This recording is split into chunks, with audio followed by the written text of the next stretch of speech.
हरियाणा के गुड़गांव जिले की चारों विधानसभा सीटों के सबसे लेटेस्ट अपडेट की अगर बात करते हैं तो हरियाणा के गुड़गांव जिले की चारों सीटों की बात करो, चाहे आप बादशाहपुर की बात करते हैं, गुड़गांव शहर की बात करते हैं, पटौदी की बात करते हैं, सोहना की बात करते हैं, चारों सीटों पर इस समय बीजेपी बढ़त बनाती हुई नजर आ रही है। अहिरवाल बेल्ट में शामिल गुड़गांव, राव इंद्रजीत का गढ़ गुड़गांव, और हालांकि राव नरबीर जैसे कई प्रत्याशी ऐसे भी थे जहां पर राव इंद्रजीत ने इस बार प्रचार नहीं किया था, लेकिन चारों सीटों पर बीजेपी बढ़त बना रही है। शुरुआत अगर गुड़गांव से करते हैं तो यहां पर बीजेपी के प्रत्याशी को गुड़गांव सीट पर अब तक जो मुकेश शर्मा है उनको 18,711 वोट मिल चुके हैं, जबकि कांग्रेस के प्रत्याशी मोहित ग्रोवर को सिर्फ 4,703 वोट मिले, जबकि तीसरे प्लेयर के तौर पर बीजेपी के बागी नवीन गोयल को 8,162 वोट मिल चुके हैं। यानी कि नवीन गोयल नंबर 2 पर हैं और जो बीजेपी के मुकेश शर्मा हैं वो 10,000 से भी ज्यादा वोटों का मार्जिन लेकर के इस समय गुड़गांव सीट पर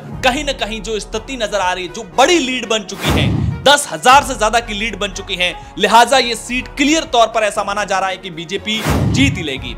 इसके बाद में अगर पटौदी की बात करते हैं, जहां पर पटौदी में इस बार काफी रोचक मुकाबला हुआ था। पटौदी में ये वो इलाका है जो गुड़गांव के ग्रामीण इलाकों में अगर बात करते हैं तो पटौदी विधानसभा में जहां पर बीजेपी ने बिमला चौधरी को टिकट दिया था, कांग्रेस ने पर्ल चौधरी को दिया था, इनेलो ने पवन बोहरा को चुनावी मैदान में उतारा, तो जननायक जनता पार्टी की ओर से अमरनाथ जई चुनावी मैदान में थे जरूर। मुख्य मुकाबला यहां पर बीजेपी और कांग्रेस के बीच में है। अब तक के जो वोटों की गिनती हुई है उसमें बीजेपी 17,420 वोट मिले हैं, जबकि कांग्रेस को सिर्फ 7,192 वोट मिले हैं। यानी कि पटौदी विधानसभा सीट पर भी बीजेपी 10,000 से ज्यादा वोटों का मार्जिन लेकर के आगे बढ़ रही है। यानी कि जिन सीटों पर ज्यादा मार्जिन है वहां पर एक तरह से पार्टी आश्वस्त हो सकती है, क्लियर जीत की ओर पार्टी बढ़ती हुई नजर आ रही है।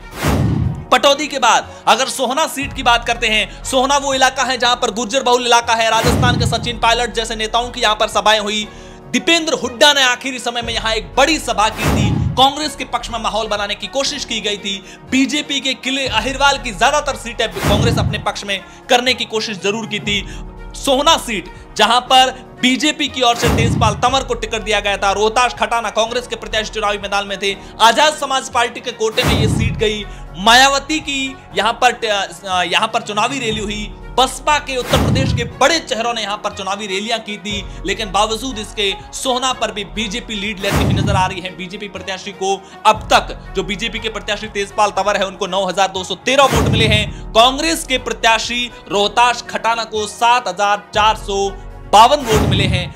2,000 वोटों की करीब करीब लीड बीजेपी यहां पर सोहना सीट पर बनाए हुए हैं। हालांकि निर्दलीय कल्याण को यहां पर 2027 अब तक वोट मिले हैं। इसके अलावा हरियाणा की मतदाताओं के लिहाज से सबसे बड़ी सीट बादशाहपुर, यहां पर बीजेपी के प्रत्याशी को जो कि राव नरबीर सिंह हैं उनको 10,693 वोट अब तक मिल चुके हैं। कांग्रेस के जो वर्धन यादव हैं उनको 6,606 वोट मिले हैं, जबकि नंबर 2 पर वर्धन नहीं है, नंबर 2 पर कुमुदनी दौलताबाद निर्दलीय प्रत्याशी 8,324 वोट, करीब करीब 2,000 वोट कांग्रेस से भी ज्यादा लेकर के कुमुदनी दौलताबाद नंबर 2 पर हैं और उनसे भी 2,000 वोट ज्यादा लेकर के बीजेपी के प्रत्याशी राव नरबीर सिंह नंबर 1 पर हैं। हालांकि सोहना और बादशाहपुर इन दो सीटों पर मार्जिन फिलहाल सिर्फ 2,000 के आसपास का बीजेपी के पास है, जबकि पटौदी और गुरुग्राम शहर इन दोनों सीटों पर 10,000 से ज्यादा का मार्जिन बीजेपी ले चुकी है।